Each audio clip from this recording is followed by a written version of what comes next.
move to question time. Senator Hume. Thank you, Madam President. My question is to the Minister representing the Treasurer, Senator Gallagher.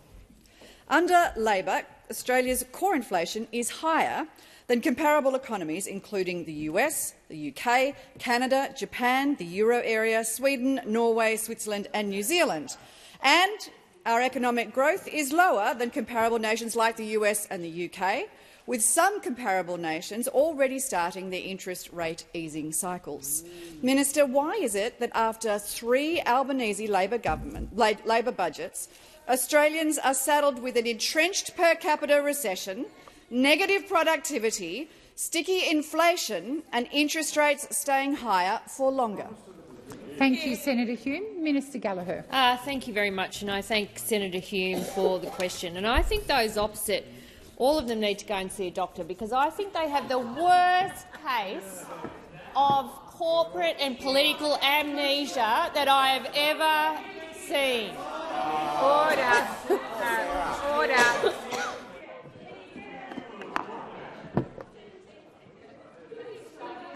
Senator Henderson, I'd love to call you. I'm just waiting for your colleagues in particular to recognise that you're standing and to give you the silence you deserve. Thank Senator you, Henderson. President. Point of order on reflecting on all senators on this side. Given it's Dementia Week, given the many implications of what thank you, Senator Henderson. Senator Henderson, there was no particular reference to any particular senators, so thank you, Senator Henderson. Minister Gallagher. Thank you. And I withdraw if it makes question time run smoother. But the point I was making is there seems to be no memory of when they were in government, when inflation in the quarter that they left government was the highest quarter that we've experienced in inflation growth. They also, well, thank you, Senator Birmingham. Okay, so it was lower, right? Okay, so then Senator Hume just drew the comparison of the United States. So do you, Senator Birmingham, accept that inflation peaked higher in the United States? Well, Senator Birmingham shouldn't be disorderly and interject.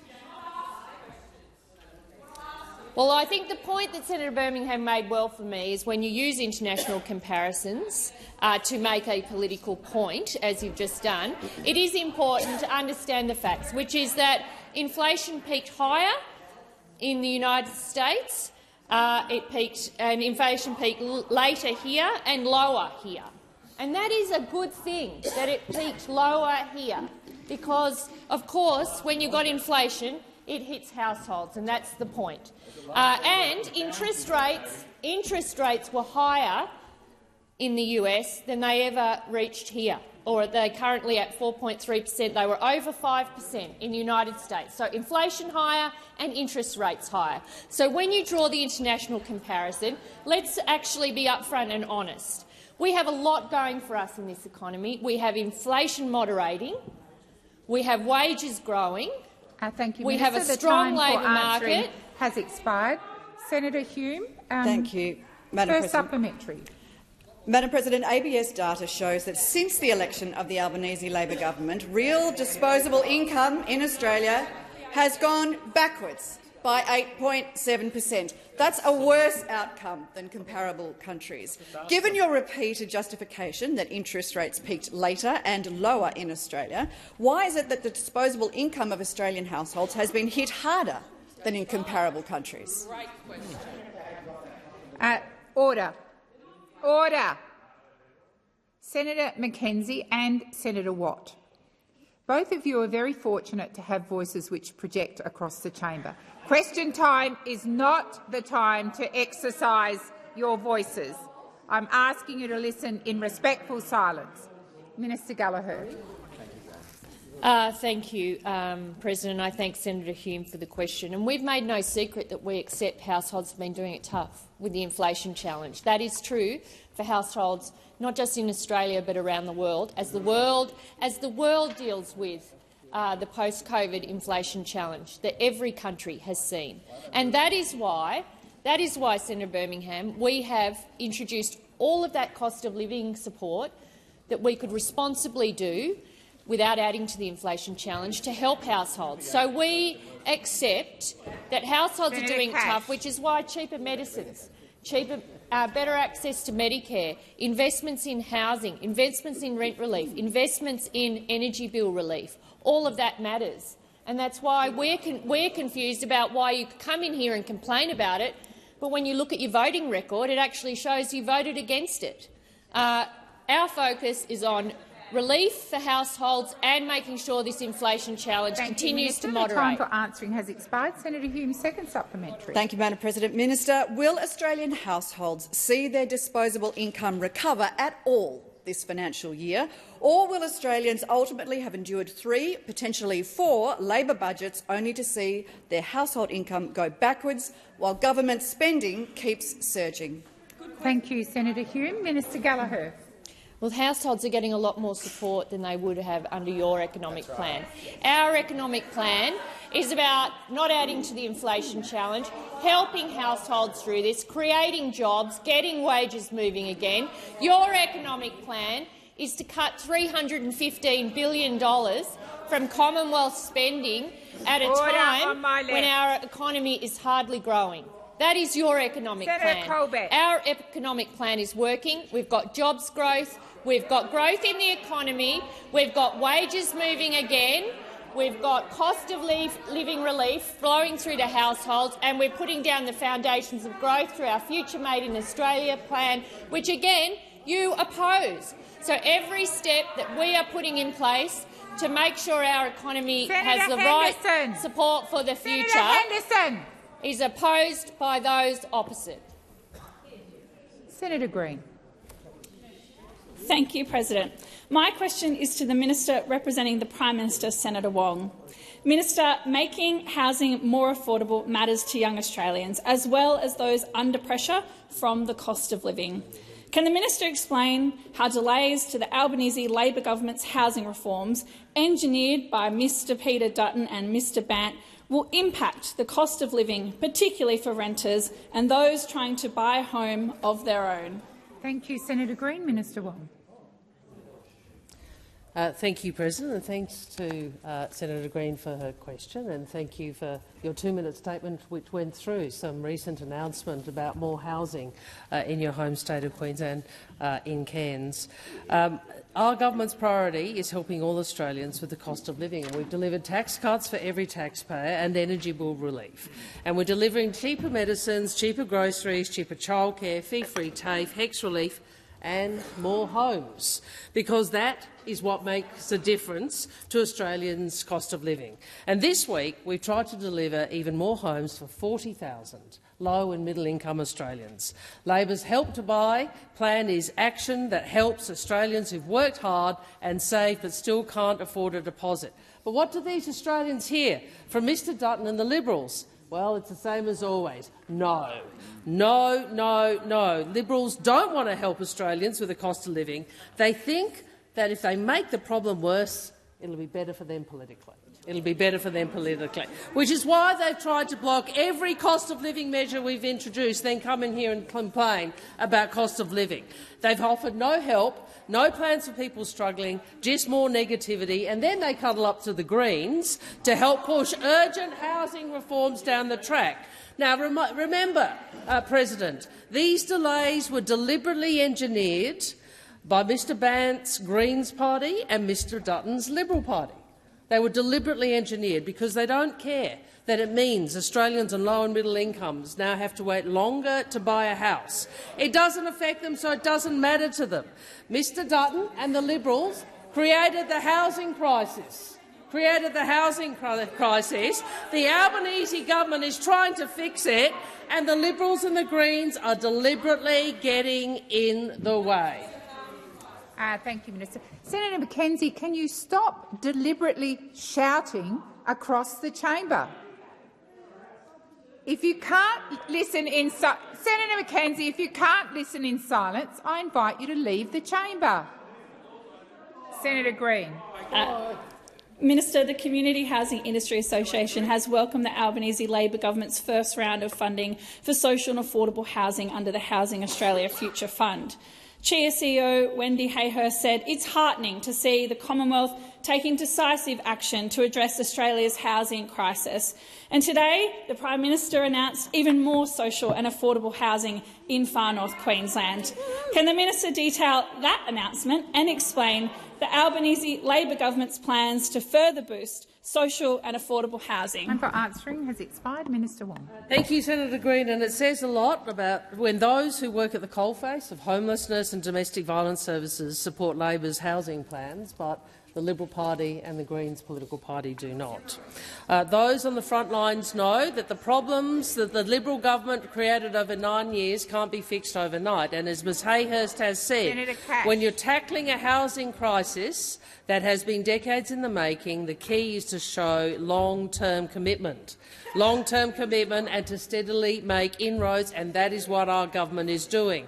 As Senator Green said, the Prime Minister was in Cairns this morning, unlocking even more social and affordable housing.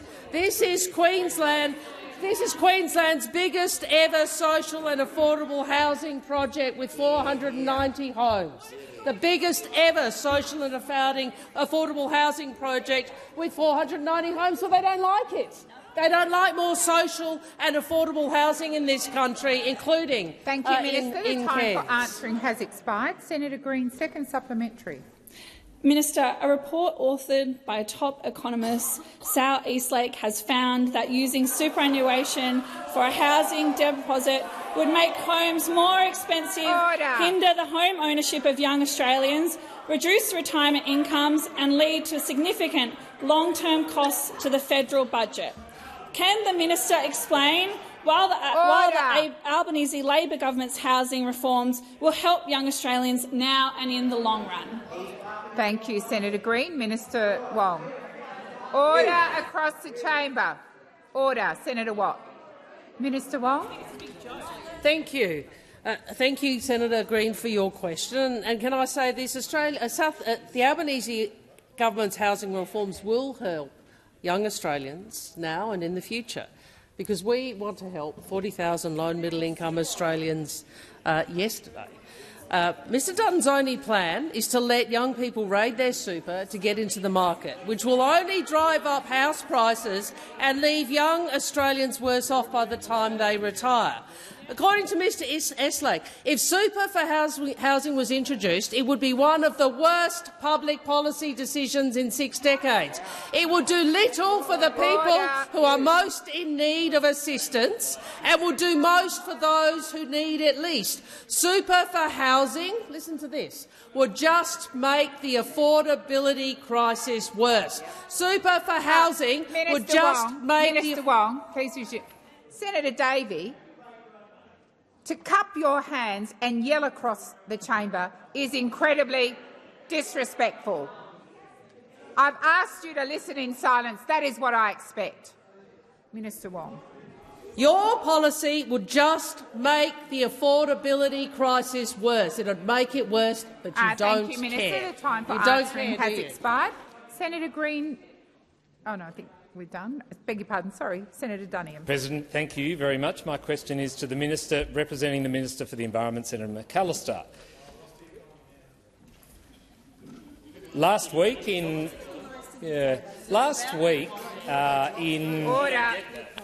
Order. So they don't find it interesting. Well, last week in answer to a question relating to McPhillamys gold mine, you said the minister made her decision out of deference to the law. Given you claim the law is the reason for this job-destroying decision, will you change the law so it never happens again? Yes or no? Thank you, Senator Duniam. Minister McAllister. Well, thanks, President. We're back on this subject again. I have been clear on behalf of the minister that the minister does apply the law assiduously when decisions are put before her. And it's a different approach to the approach that's been advocated by those opposite, who over the course of the last couple of weeks have essentially advocated that projects they like should be approved and projects they don't like should be rejected based on who the applicant is and based on the technology that the applicant or the proponent is bringing forward. Well, that is not the approach taken by the government. Incidentally, it's not dissimilar to what we get from down the other end of the chamber, because we get a very similar kind of proposal from the Australian Greens, who routinely come into this chamber and demand that the minister reject this proposal or that proposal. None of this is in the national interest. What is in the national interest is an actual framework that allows proponents and community organisations and ordinary people to understand the law that applies and to understand and have confidence that the minister will indeed apply that law impartially based on the evidence that is before her. Please resume your seat. Senator Duniam. Point of order on relevance, President. I did ask specifically whether the government, who write the laws of this country, would change the laws, not apply the ones that exist. And Senator Duniam, you also referred to the way in which the minister made the decision in the first part of your question, and the minister is being relevant.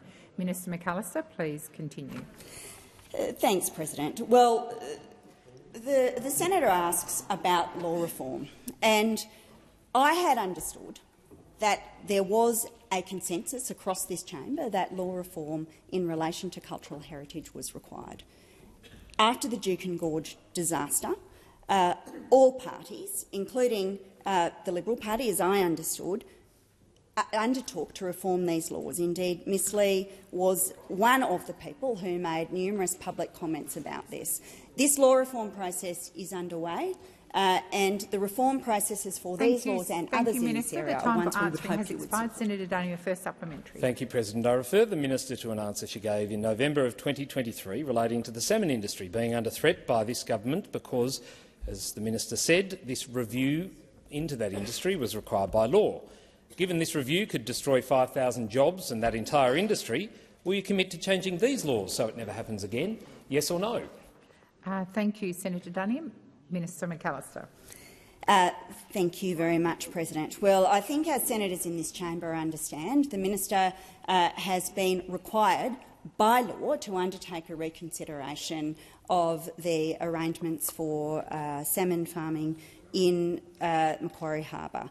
And she's been very clear about her obligations under the law to do so. This is not a review that was initiated by the government, but it is a review that is required under the law. And again, in this chamber, we have one group of people saying the minister should make a decision based on their preferences.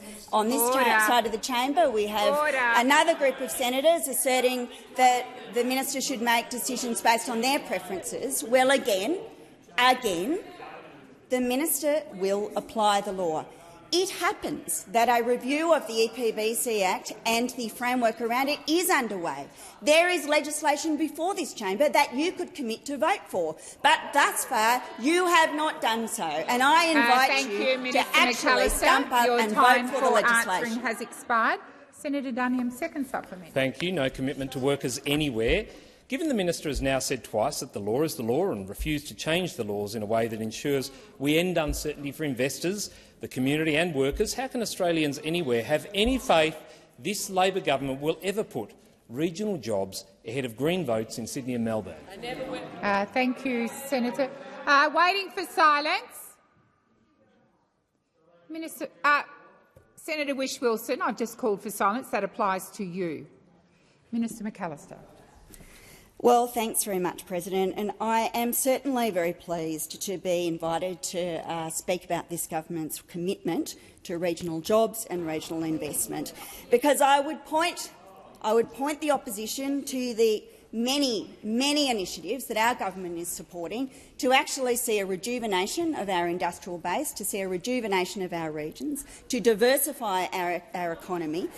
Perhaps I could refer to the $7 billion over the decade to strengthen Australia's critical mineral supply chains through the new critical minerals production tax incentive, something I believe you are opposed to. Perhaps we could talk about $1.7 billion over the decade for the Future Made in Australia Innovation Fund, supporting Future Made in Australia priority sectors, many of which are based in regional Australia. Perhaps we could talk about the $566 million for Geoscience Australia to progressively map the whole of Ontario Australia. Thank you, Minister McAllister. The time for answering has expired. Senator McKim. Thanks very much, President. My question is to Senator Wong, representing the Prime Minister. Senator, over the next decade, Labor plans to hand out $176 billion in tax concessions to property speculators through negative gearing and the capital gains tax discount. These pour fuel on the fire of Australia's housing crisis, contributing to massive price rises that have locked millions of Australian renters out of home ownership and made it easier for an investor to buy their 9th or 90th property than it is for someone trying to buy their first home. Minister, do you accept that these tax breaks push up house prices and massively disadvantage renters trying to get into the property market? Why won't Labor negotiate with the Greens to curtail these tax handouts so more people can afford a home, rather than taking a bulldozer approach on your Help to Buy bill legislation, which will only make matters worse? Thank you, Senator McKim. Order. Senator Ayres, order. Minister Wong. No, I'm calm. I haven't had much sleep, so Senator McKim, you know what our housing policy is, and you have spent days working with Senator Birmingham, working with the Coalition to prevent more houses being made available to low and middle income Australians. So I understand. I beg your pardon. I beg your pardon. Order.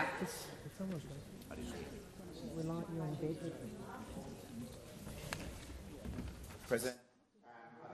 Oh, just a moment. Let me call you. So, Senator Watt. President, I'd ask that Senator Henderson withdraw the remarks that she just made across the chamber. She knows very well what she just said. Thank you. And just a moment, Senator Wong. I would just urge all senators to be mindful.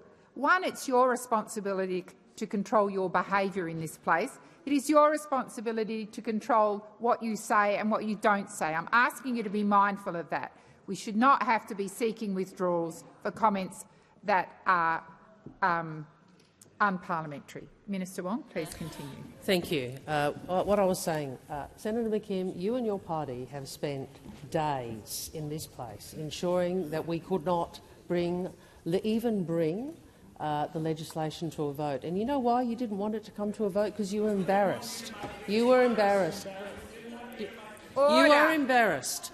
You are embarrassed, and we went through all these shenanigans in this place, including what we saw the other day, because you wanted to avoid a vote, because you are embarrassed, because you know you are voting against 40,000 houses for low and middle income Australians. And now you ask a question about your demands and some attempt to try and tell people that actually we didn't vote with Mr Dutton and the Coalition to ensure Labor couldn't deliver 40,000 houses to low and middle income Australians. You interject on me because you don't like the truth. The truth is you have been working with them to prevent us implementing our policy. And now you come in here and you bleat about the fact that we haven't adopted your policy. I mean, really. The fact is you're working with the Coalition to stop houses being built. That is the truth, and you should be ashamed. Thank you, Ministers. Senator McKim. Thanks, President. We're very proud of trying to stop you making the housing crisis worse, Senator. But earlier this year, Senator McKim.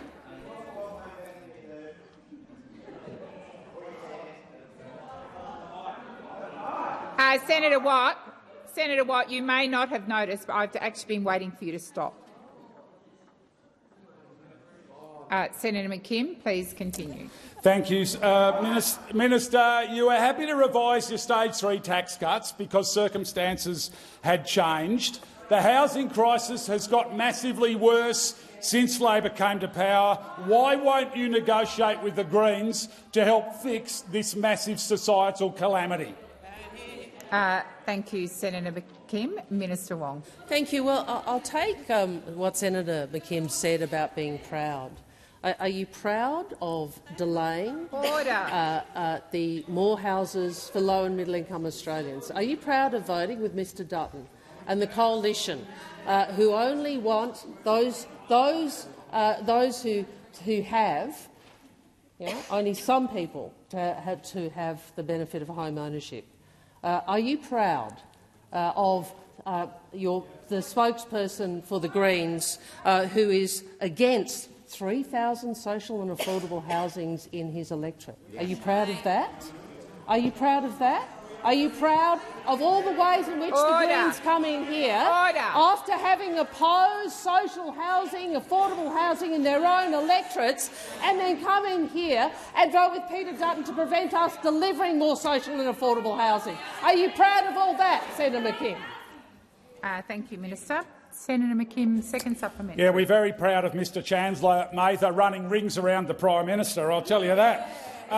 Senator, is your government seriously so committed to handing over $176 billion in tax concessions to property speculators, to disadvantaged renters, that you would actually go to a double dissolution election to defend those obscene tax handouts? Order. Order. Senator McKim, you have finished your question. Minister Wong. Well, first, Senator, we're going to give you another opportunity. So we will reintroduce this bill. We will reintroduce this bill, a version 2, and we will give the Senate another opportunity, just as we did on the HAF, just as we did on the Housing Affordability Fund, which you also delayed. We will give you another opportunity to vote for it.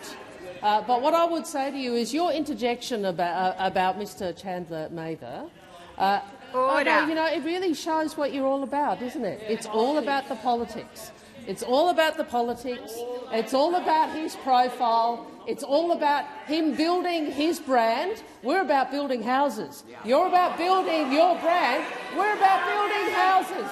And you know what's really fascinating is that this person, the member for Griffith, who's happy to stand on a stage with pictures of a Prime Minister— Thank you, Minister. The time for answering has expired. Senator Grogan. My question is to the Minister representing the Treasurer, Senator Gallagher. Today we've seen further evidence that the Albanese Labor government's economic plan is working, with almost 1 million jobs created under Labor. This is in addition to record-high workforce participation and gender pay gap down to a record low. Inflation in Australia is moderating. In fact, it's halved from its peak in 2022, and our rates are still lower than the US, even after today's rate cut. How has Labor's economic plan enabled the government to provide cost-of-living relief whilst putting downward pressure on inflation? Thank you, Senator Grogan. Minister Gallagher. Thank you, President. I thank Senator Grogan for her question. It's an important one about the Albanese government's economic plan and how today in the labour force data we saw that 47,500 jobs were added to the economy in August, and the unemployment rate has held steady at 4.2%. This is a good outcome. We want more people in jobs. More people in jobs, earning more and keeping more of what they earn. This has been a record number of jobs created on our watch in any other term of parliament in Australia's history. Participation rate remains high at 67.1% and is at a record high for women, showing that our economic plans around addressing gender inequality across the economy are also working. Our investments in early education and care, so that more women can choose extra hours if they want to, are being reflected in the participation rate. Almost 978,000 new jobs have been created under this government, and that is something that this entire chamber should celebrate, because we know that having a job is so important to making sure families can keep ahead of budgets in their households. And so we've also got seeing inflation moderate again. We inherited inflation with a 6 in front of it. It's coming down in welcome ways. We would like, of course, to see that continue down, and we'll have the monthly CPI figures out next week. We're also seeing wages growing. Again, a big contrast between this government and those when they were in government. Remember the deliberate design feature to keep wages low. That is what the opposition did. We have got wages moving again. We're delivering surpluses, and we are making sure that the budget is in much better shape. Senator Grogan, first supplementary. That's great news, Minister. Thank you. Whether it's housing, super unpaid parental leave, cost protections for workers or a future made in Australia, Labor is committed to a better future for all Australians. We have pursued these policies in the Senate this week because we know they will improve the lives of all Australians. Minister, why is Labor's policy agenda the right one for all Australians? Thank you, Senator Grogan. Minister Gallagher. Thank you very much, President. I thank Senator Grogan for that supplementary too, and drawing attention to our plans on housing, which we have been debating here this week, super on PPL, which passed this chamber in a fantastic vote earlier today, cost protection for workers or a future made in Australia. All of those are those key policies and key features of our economic plan. We've got the tax cuts rolling through. We've got cheaper childcare. We've got cheaper medicines. We've got the Medicare urgent care clinics, which are being so successful. Tripled the bulk billing incentive rate. We've got the fee-free TAFE places, the energy bill relief that's rolling out to households now. We've extended paid parental leave.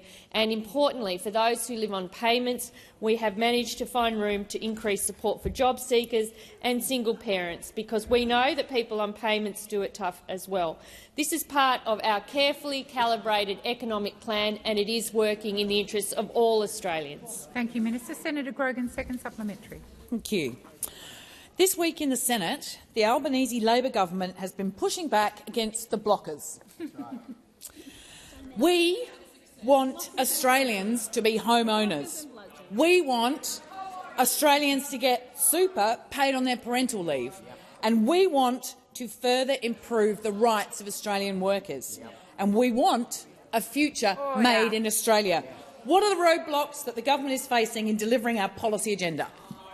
Thank you, Senator Grogan. Minister Gallagher. Thank you, President. Thank you, Senator Grogan. Well, the roadblocks are there and they're around there. Just stops where Senator Faruqi is. They're the blockers. They're the blockers. They're the ones that have voted. They are the ones that have voted to block a very sensible Help to Buy housing program that would get 40,000 people out of renting and into home ownership. That was the reform that the Senate voted to delay this week, and it is a real shame. And I think the thing about the Senate-only week is that people have been able to see the Senate taking part in that block.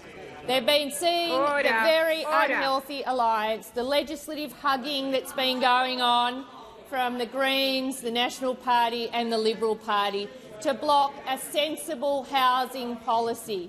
A Help to Buy to hit 40,000 people into home ownership, and this Senate voted to delay it. Senator Tyrrell. My question is for Senator Watt, representing the Minister for Education. Teach for Australia is one of two programs under the High Achieving Teachers program, funded by the Australian Government to place high-quality teachers in disadvantaged schools facing workforce shortages. An evaluation of the Teach for Australia program in 2017 found participants became high-quality teachers, delivered the skills schools needed, and a majority stayed teaching at the schools for 2 years after their placement. Teach for Australia is currently funded in small blocks. I reckon a program like this would benefit from more certainty. Does the government support longer-term funding periods for Teach for Australia and similar programs? Thank you, Senator Tyrrell. Minister Watt. Thanks, President, and thanks, Senator Tyrrell. I particularly want to thank you on behalf of my family, most of whom are teachers or have been teachers. And I think we all— are you questioning something, Senator Hughes? Minister Watt, please continue. And I think we all understand the incredibly valuable role that teachers play in our community, educating younger people in school environments and preparing them for the future. I'm happy to seek some advice I'm happy to seek some advice, Senator Tyrrell, on the specific question about the Teach for Australia program and the government's intentions for that. Senator Henderson, Minister Watt, please resume your seat. Minister Watt, resume your seat. Senator Henderson, just cut the running dialogue. Senator Henderson, you're not in a debate with me. I've asked you to be silent. That is what I expect. Minister Watt, please continue. They don't like being over there, President. So I understand you being a bit tetchy. Minister Watt. Minister Wong. Order. Senator Cash.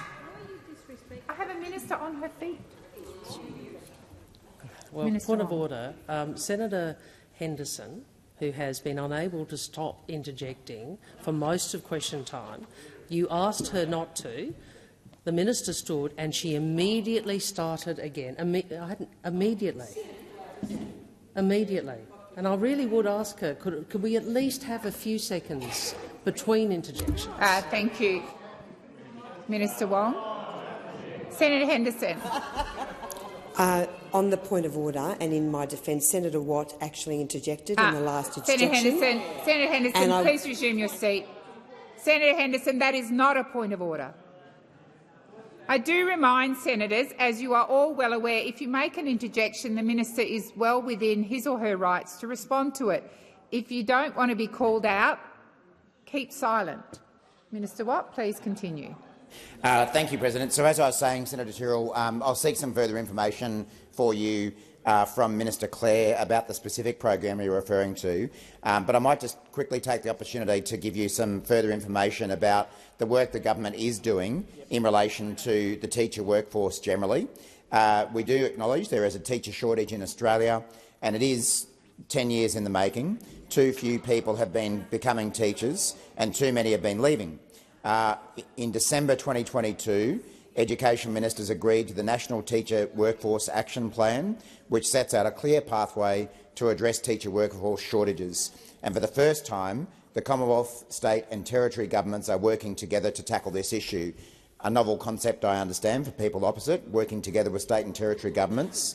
But as a result of that, we have 27 actions in train across 5 priority areas: improving teacher supply, strengthening initial teacher education, keeping the teachers we have, elevating the profession and better understanding future teacher workforce needs. So there's no doubt whatsoever that we do need to invest in the teaching workforce. All research indicates that the best thing you can do for kids' education is invest in their teachers, and that's what we'll keep doing. The time for answering has expired. Senator Tyrrell, first supplementary. Thanks, President. So if this program is meeting the Australian government's objective to provide high-quality education in disadvantaged areas, would the Albanese government support long-term funding, say 5-year blocks, for programs like Teach for Australia to provide teachers with more support in their employment and reassuring the communities they're amazing teachers? Thank you, Senator Tyrrell. Minister Watt. I don't need help, Senator McKenzie. I'm quite okay, thanks. I'm quite okay. And I definitely don't need any colour-coded spreadsheets with advice to me, Senator McKenzie. Minister I Watt, definitely don't I am need going that. to remind you to address your comments to the chair. President, again, I've already said to Senator Tyrrell that if I have any further information to provide about that specific program, I will do so. But again, to give you an indication of some of the things that we are doing, we've awarded the first round of Commonwealth teaching scholarships to around 1,000 first-year teacher education students across the country. Scholarship recipients receive up to $10,000 a year while they are studying and then commit to teach for a period of time after they graduate. Under the $30 million Workload Reduction Fund, we're piloting new approaches to take pressure off teacher and school leaders, such as employing more support staff to undertake administrative tasks. Minister Clare will soon be announcing the outcomes of the latest High Achieving Teachers program grant round. Over the next 3 years, this program will support 1,500 people to become teachers through employment-based pathways, and I think that may actually be the program you're talking about under a different name. Your time for answering has expired. Senator Tyrrell, second supplementary. Well, he's pretty much answered all the questions I have, so I could ask it again, but thank you, Minister Watt. I appreciate your time. Bowing out. Thank you, Senator Tyrrell. Senator Mackenzie.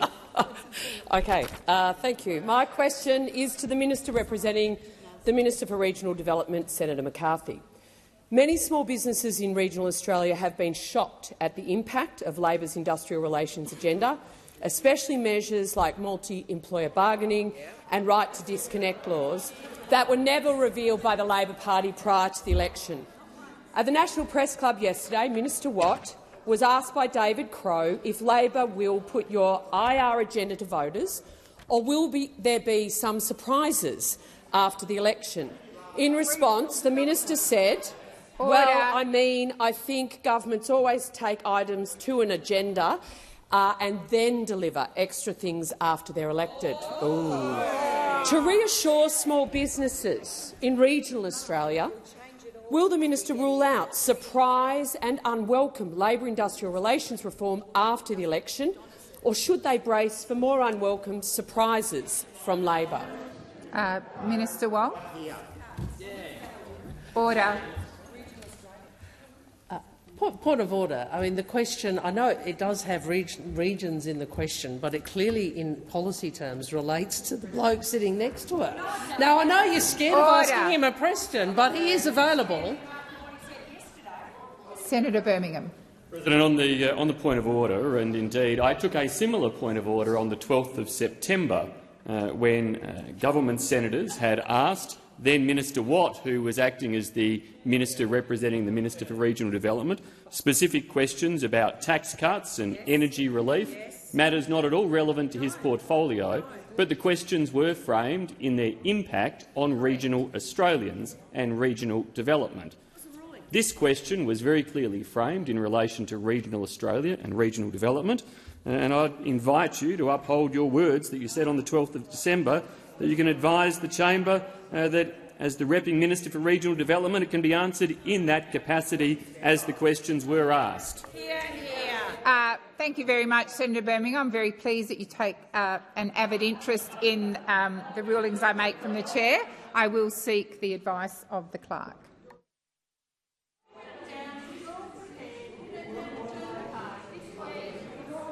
And I will give similar advice that I will invite the minister to answer the question to the extent that it relates to regional Australia and that part of your portfolio, or the portfolio you're representing.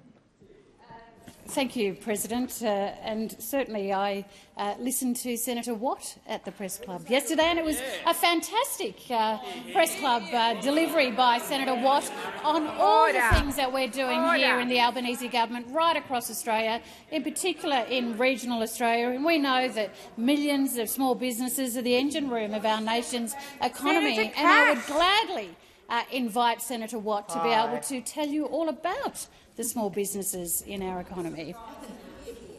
Senator Mackenzie, first supplementary.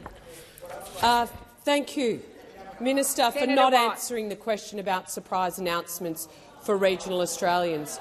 Regional Australians, especially small businesses in the regions, are also being crippled by spiralling electricity bills under the Albanese Labor government. Regional households were even promised that their electricity bills would be $275 lower under Labor. Will regional Australians see that $275 price reduction in 25, 26 or any time in the future? Thank you, Senator Mackenzie. Minister McAllister. President, I beg your pardon, Minister McCarthy. I just want to clarify, this is the electricity bill that the opposition voted against, giving support and relief in terms of the subsidies. Please resume your seat. Order. Order. Order. Order. Senator Mackenzie. I'm just seeking the opportunity to clarify for the minister what I was talking about. Senator Mackenzie, you've asked your question. Order. Order! Order! Senator Cash, I've called and called you. Come to order or leave the chamber. Order. Senator Ayres. And just a moment, Minister. Senator Colbeck, equally, I've called your name a number of times. If you can't stop yourself interjecting, and it is your responsibility, not mine, then please leave the chamber. Minister McCarthy. So, President, just confirming that this was the energy relief that the opposition said no to in the Senate to try to relieve the cost of pressure. Minister McCarthy, please resume your seat. Senator McKenzie. Point of order, Standing Order 191 explanation, where if what I've said has been misunderstood, I am able to be afforded the opportunity to explain. The 275 was never a piece of legislation before. Senator McKenzie, this. We're not getting. We didn't have the opportunity Senator to back McKenzie, that. resume your seat. Senator McKenzie, order across the chamber. You were given the opportunity to make a point of order. I listened to your point of order. I've said in this chamber over and over again, you make the point of order, you don't then make a political statement.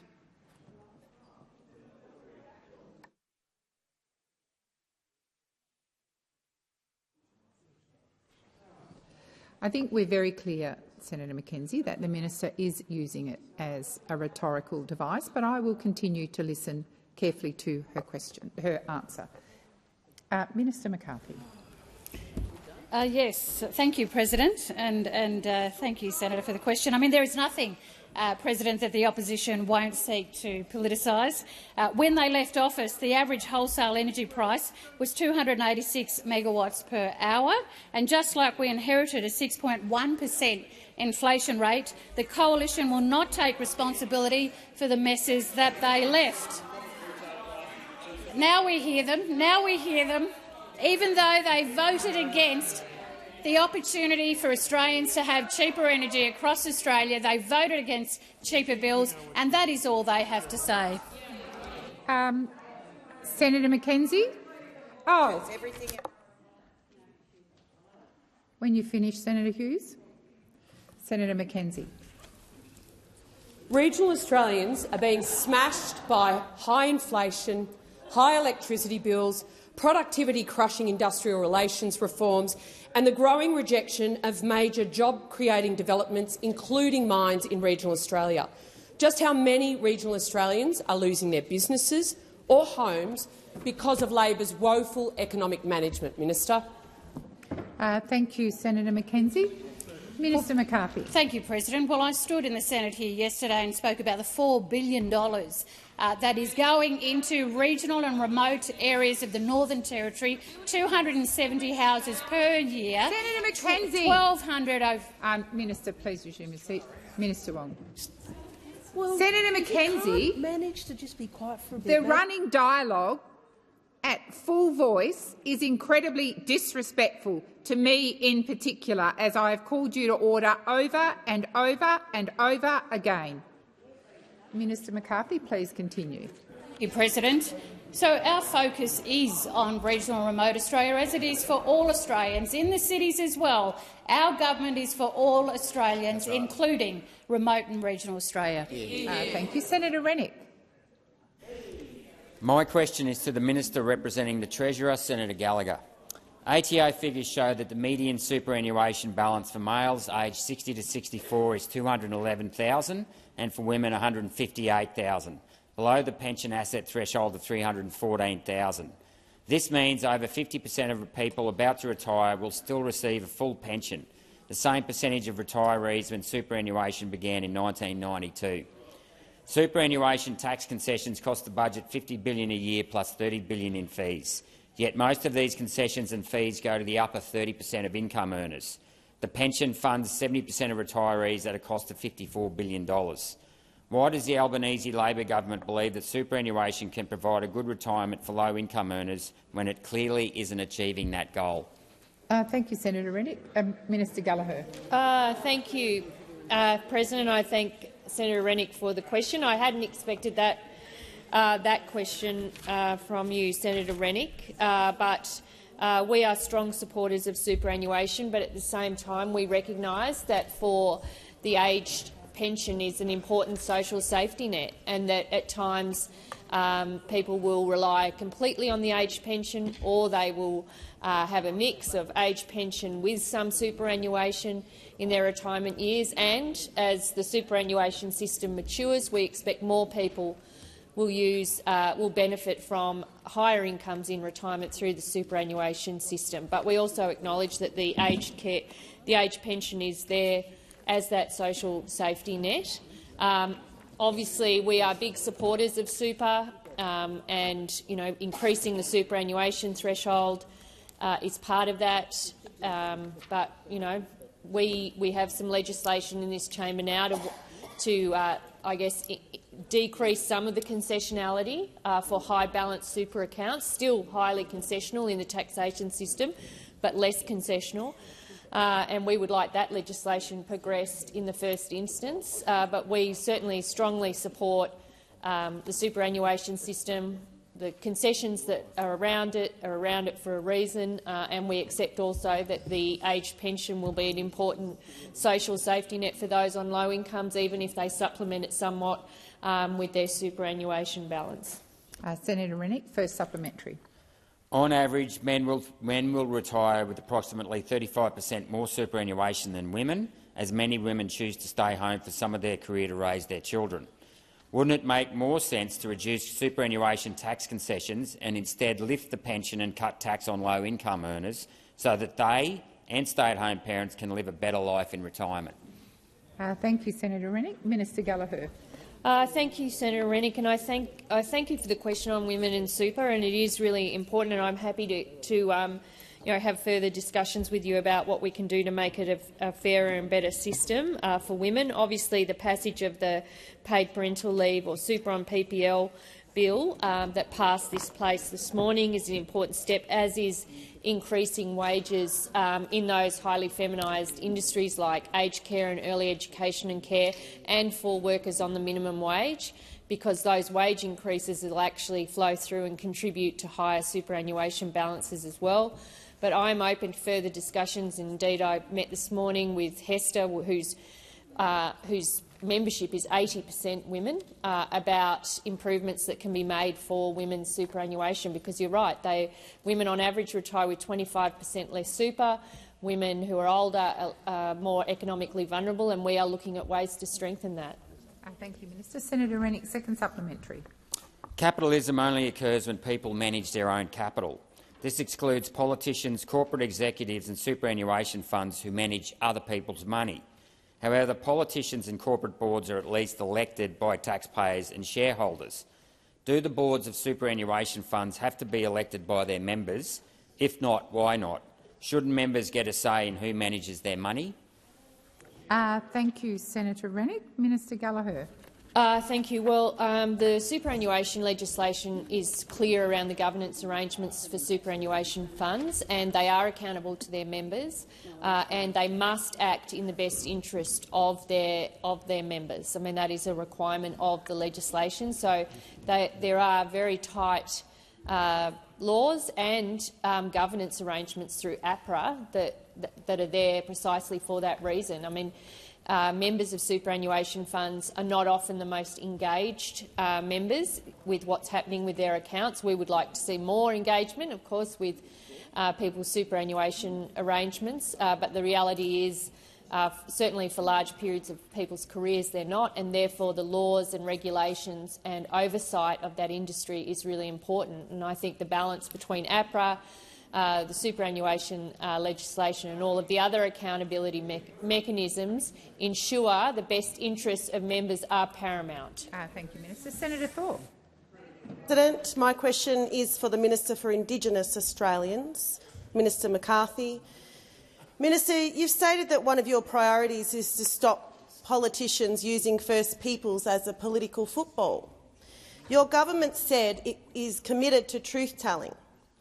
If we want to talk about truth, let's talk about how over 98% of First People in this country have been wiped out in less than 300 years. There have been over 500 documented massacres, and our children are still being removed and locked up at growing rates. Minister, do you acknowledge that since colonisation, governments have implemented genocidal policies against First Peoples? Thank you, Senator Thorpe. Minister McCarthy. Thank you, President, and thank you, Senator Thorpe, for the question. I think it's probably my first question from you as Minister. What I will say is that the history of this, first at question time, you've had plenty in estimates. There's no doubt about that, and I'm sure there'll be more to come. But certainly the history of this country is fraught with policies that have impacted very negatively the lives of First Nations people, whether it's to do with the stolen generations now in terms of the high rates of removals from the 1800s right up to the 1970s. What this government has done has redressed those issues in trying to work with the stolen generations reparations. Minister McCarthy, please resume your seat. Senator Thorpe. Relevance. It was about genocidal policies against us. It wasn't about what her government's doing. Senator Thorpe, there was a significant preamble to the last part of your question, which the minister is entitled to address and is addressing. Minister McCarthy. Thank you, President. Look, I'm more than happy for people to watch. I think it's important that people should see what democracy is all about and how debates take place in this Senate, those that are sensible and those that are nonsensical. But I will say this, that the policies of the past have impacted First Nations people, President. We are seeing that addressed in the redress, as I was saying to the Senate today, in terms of the stolen generations. There are hundreds, if not thousands, of families across Australia still traumatised by the policies of the day, by governments from way back in the 1800s through to the 1970s. And I know that the Parliament of Australia today is acutely aware of that. Was it the right thing to do? Please resume your seat. Senator Thorpe. Point of order, relevance. The minister is being directly relevant to your question, Senator Thorpe. Please resume your seat. Minister McCarthy. So the trauma, President, that many First Nations families experienced throughout that history still occurs today in this country. The trauma that impacts our families results in the high rates of removals of our children from their families, but it also results in the high rates of incarceration in our justice systems across the country. And that is why the National Agreement on Closing the Gap was implemented, President. Thank you, Minister. Senator Thorpe, first supplementary. The Bringing Them Home report concluded that the policies of forcible removal of our children were genocidal in intent. Minister, do you agree with the finding of the Bringing Them Home report that government actions in this country have constituted genocide? Thank you, Senator Thorpe. Minister McCarthy. Thank you, President. The Bring Them Home report was a report that so many families, including my own families, gave evidence to. It was a report, President, that took many years, took thousands of evidence, and Minister what it did do McCarthy, was— please resume your seat. Senator Thorpe. Relevance. It's about genocide. Senator Thorpe, if I might explain that you— Senator Thorpe, Senator Thorpe, resume your seat. If I might explain, you mentioned in the first part of your question the Bringing Them Home report, which the minister is entitled to confine her remarks to. Senator Thorpe, you are not. Senator Thorpe, you are not in a debate with me. Senator Thorpe, resume your seat. You are not in a debate with me. You've raised a point of order. I've indicated to you there is no point of order. I'm going to invite the minister to continue. Thank you, President. The Bringing Them Home report and the recommendations of the report were embraced by the Labor Party. In fact, so much so, President, that Senator in 2007, when Kevin Rudd became Prime Minister, one of the first things he did in the Australian Parliament was acknowledge the Bringing Them Home report. To answer the question of Senator Thorpe was to apologise. Senator Thorpe, order. Come to order. Minister Wong. Please continue, Minister McCarthy. So the Bringing Them Home report, President, which I encourage all senators to read, culminated in terms of what happened when Prime Minister Kevin Rudd became Prime Minister, to acknowledge the historical horrors of the removal of First Nations people in this country, which continues today in terms of the redress for those families. I've written to hundreds and hundreds of families across this country in terms of what has happened to them. Minister, please resume your seat. Senator Thorpe, I'm trying to give you the respect you are entitled to as a senator in this place, but I would ask that you stop interjecting, and I invite you to put your second supplementary. Well, thank you, President. As the new minister, you've said truth-telling is important, but you can't give a straight answer. When will you show some leadership and hold your own government to account for the ongoing, slow and sophisticated eradication of our people, our children, our culture, or will you just continue to use the approved talking points that protect your colonial masters? Thank you, Senator Thorpe. Minister McCarthy. Order, Senator Giacone. Senator Thorpe is entitled to ask a question. You may not agree with it, but she is entitled, like every senator in this place, and you will listen in respectful silence. Minister McCarthy. Thank you, President. I do think it's really unfortunate that Senator Thorpe does use the Senate as a place to cause further division for First Nations people in this country. I do believe that Senator Minister Thorpe McCarthy, has a responsibility. Senator Thorpe. Point of order. What was that? Senator Thorpe, that's not a point of order. Please, Senator Thorpe, please resume your seat. Minister McCarthy, please continue.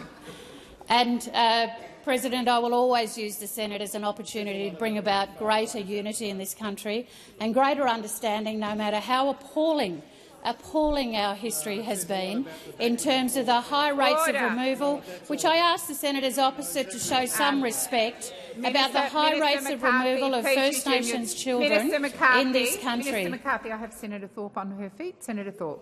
President, point of order, relevance. To my question. The minister is being relevant to your question, Senator Thorpe. You asked the minister about leadership. The minister is talking directly about leadership. Please resume your seat.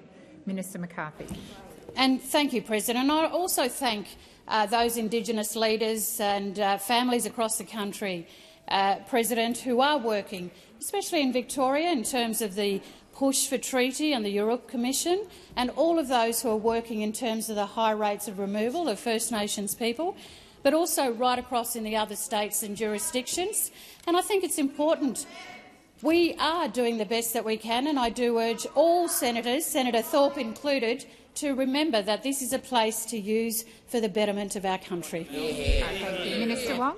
Thank you, President. I ask that further questions be placed on notice, and I also seek leave to move a motion relating to consideration of legislation.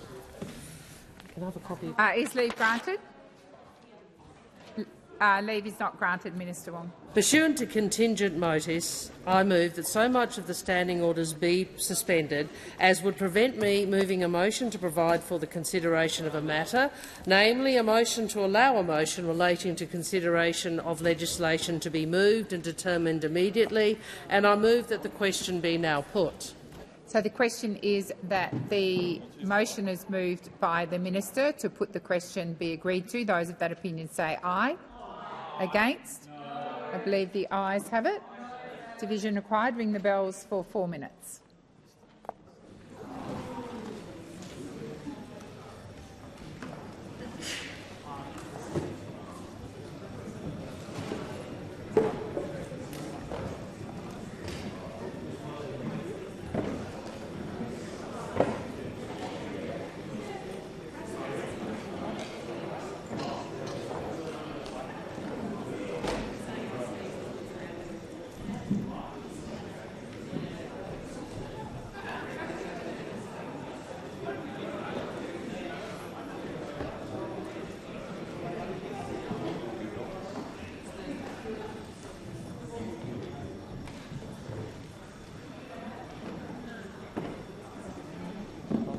Oh, yes.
Lock the doors. So the question is that the question be put. The ayes shall move to the right of the chairs, the noes to the left. You've had 4 minutes.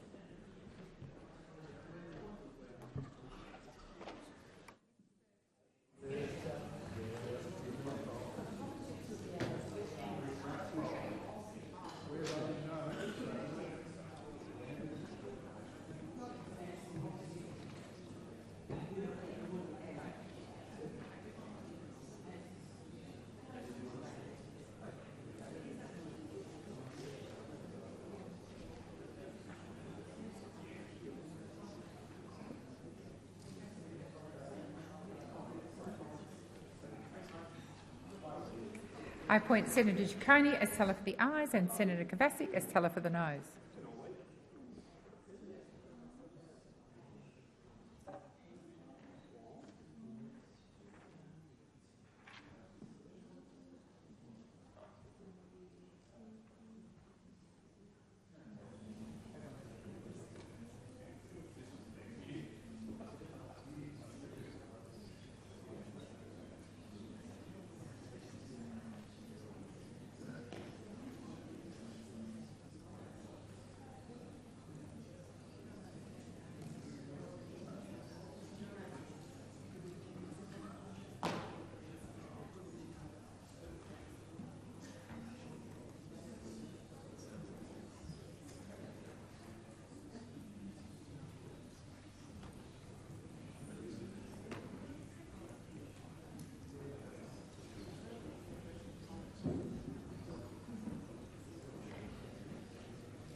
Order. There being 32 ayes and 26 noes, the matter is resolved in the affirmative. The question now is that the suspension be agreed to. Those of that opinion say aye. Against? I believe the ayes have it. Division required. Ring the bells for 1 minute.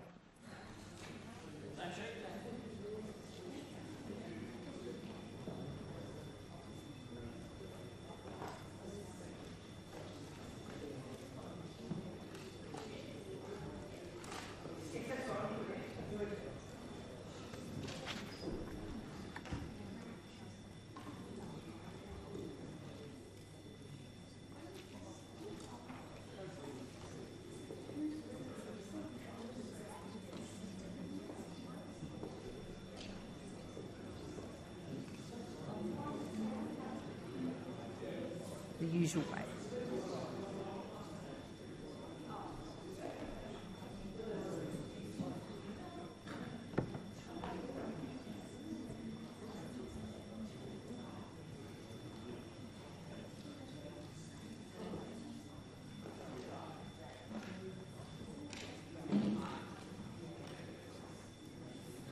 Lock the doors. So the question is that the suspension be agreed to. The ayes shall move to the right of the chair, the noes to the left.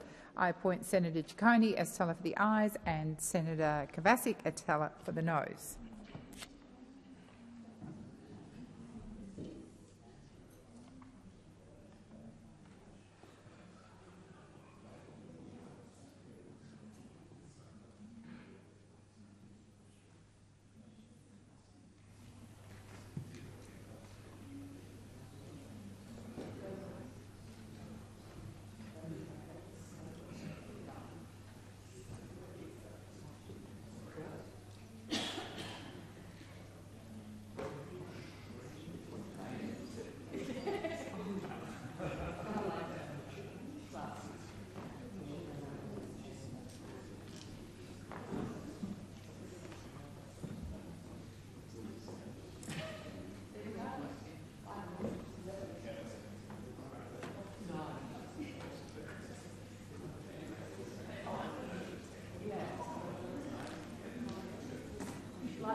Order. There being 32 ayes and 26 noes, the matter is resolved in the affirmative. I call the Minister. I move that a motion relating to I move that a motion relating to consideration of legislation may be moved immediately and determined without amendment or debate, and I move that the question be now put. So the question is, the motion as moved by the Minister be agreed to. Those of that opinion say aye. Against? I believe the ayes have it. Division required. Ring the bells for 1 minute.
Lock the doors. So the question is that the question be put. The ayes shall move to the right of the chair, the noes to the left. I appoint Senator Ciccone as teller for the ayes and Senator Kovacic as teller for the noes.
Order. There being 32 ayes and 26 noes, the matter is resolved in the affirmative. I'll now put you put both, Senator Wong, I believe, that the question now is that the procedural motion be agreed to. Those of that opinion say aye.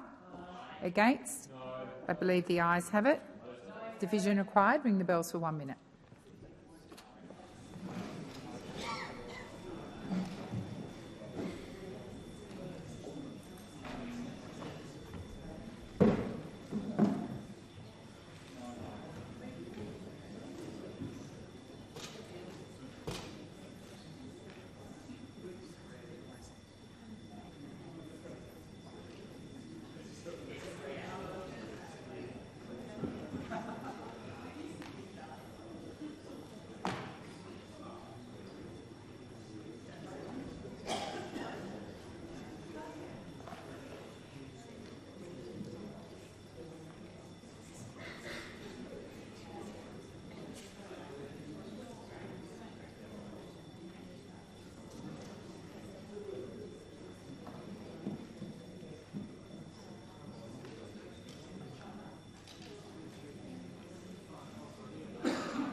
Lock the doors. So the question is that the procedural motion be agreed to. The ayes shall move to the right of the chair, the noes to the left. I appoint Senator Ciccone as teller for the ayes and Senator Kovacic as teller for the noes.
Order. There being 31 ayes and 26 noes, the matter is resolved in the affirmative. Minister.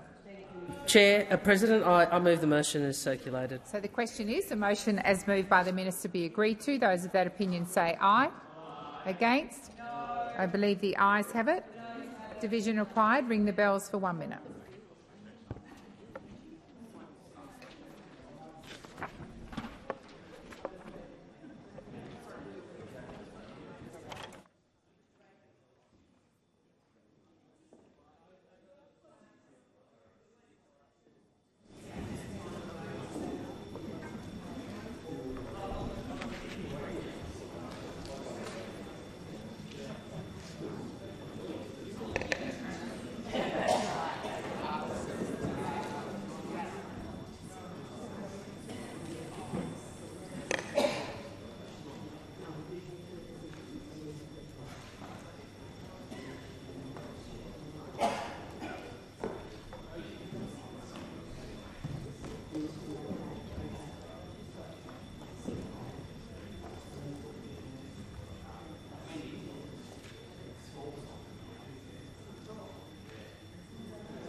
Lock the doors. So the question is that the motion as moved by the minister be agreed to. Those of that opinion, the ayes shall move to the right of the chair, the noes to the left.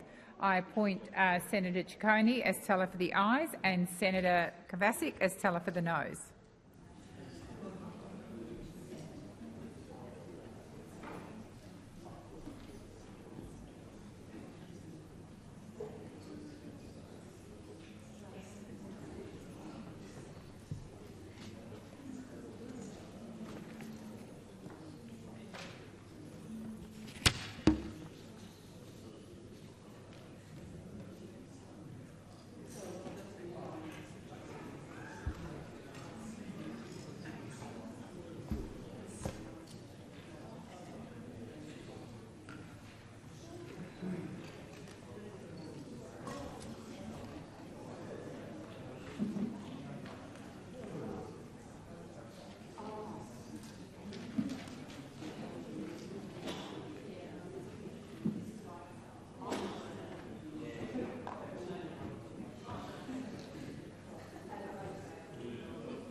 Order. There being 30 ayes and 26 noes, the matter is resolved in the affirmative. Pursuant to the resolution just agreed to, the time for consideration of the Australian Human Rights Commission Amendment Cost Protection Bill of 2023 has expired. I will now put the question before the chair on the bill and then the questions on all remaining stages. I will now deal with the Committee of the Whole amendments moved by Senator Pocock. These are on sheet 2565. The question is that Senator David Pocock amendments on sheet 2565 be agreed to. Those of that opinion say aye. Against? I believe the ayes have it. Division required. Ring the bells for 4 minutes.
No, 2565.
Lock the doors. So the question is that Senator David Pocock's amendments on sheet 2565 be agreed to. The ayes shall move to the right of the chair, the noes to the left. I appoint Senator Kovacic as teller for the ayes and Senator Kokkoni as teller for the noes.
Order. There being 26 ayes and 30 noes, the matter is resolved in the negative.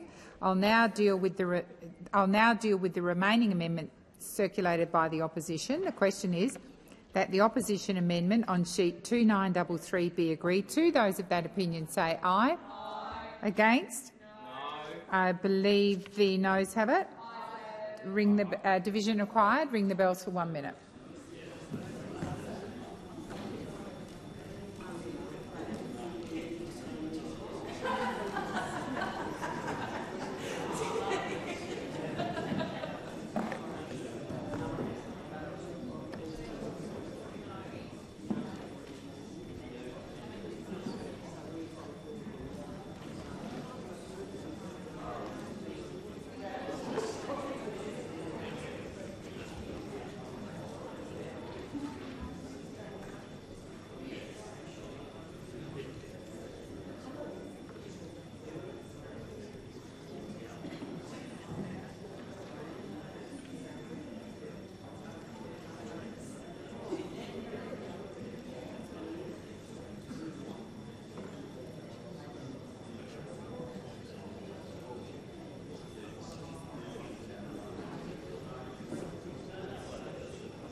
Lock the doors.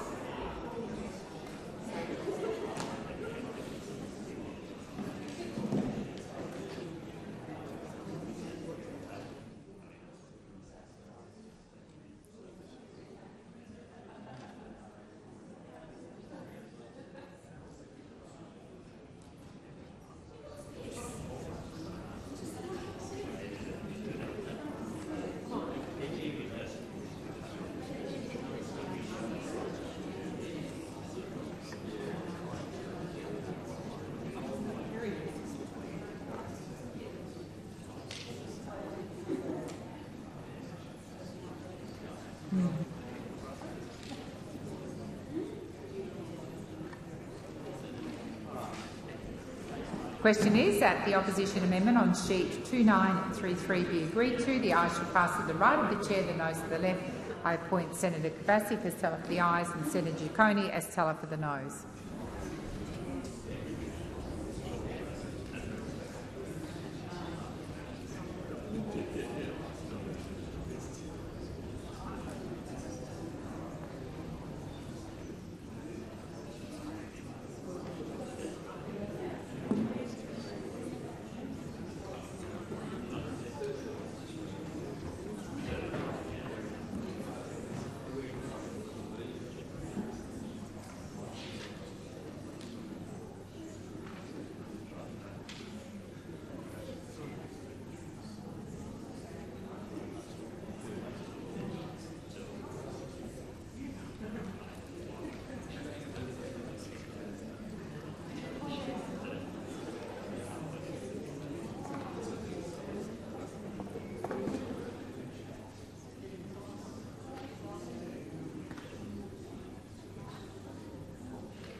Might be coming back. No, it's gone.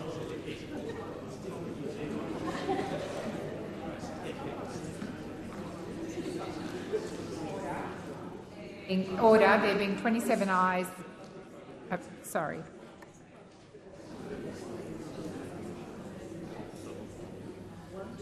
Order, there being 27 ayes and 29 noes, the matter is resolved in the negative. The question now is that the remaining stages of the bill be agreed to and the bill be now passed. Those of that opinion say aye. Against? I believe the ayes have it. Division required. Ring the bells for 1 minute.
Lock the doors.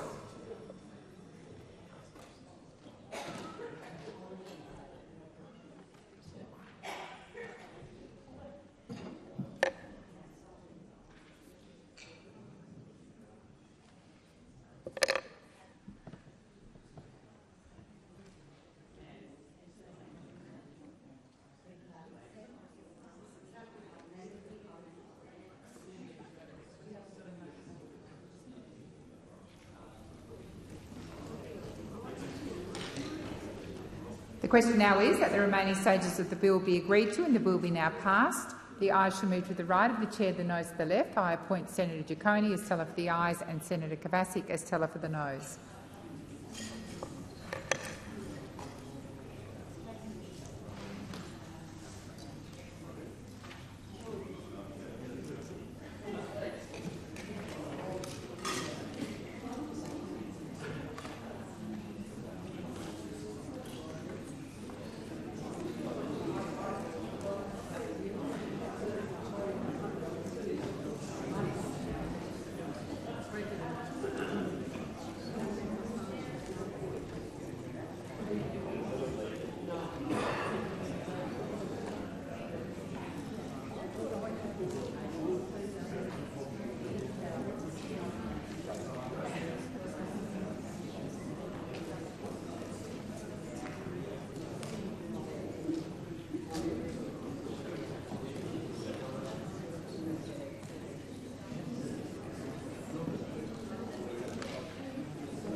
Order. There being 32 ayes and 25 noes, the matter is resolved in the affirmative. I'll call the clerk. A bill for an act to amend the Australian Human Rights Commission Act 1986 and for related purposes. I believe Senator McCarthy is seeking the call. Minister. Thank you, President. Just a statement of clarification. Yesterday, Senator Nampijinpa Price asked a question about the Central Land Council full council meeting on the 17th of September 2024. In my answer, I explained that I was aware of the meeting. I also explained I was not aware of any motion to remove the CLC chair prior to the meeting. Senator Price incorrectly asserted in the Senate that I was not aware of the outcome of the meeting by 2 p.m. on 18th of September 2024. This does not reflect my response to her question during question time, and I encourage the senator to ensure she quotes me appropriately.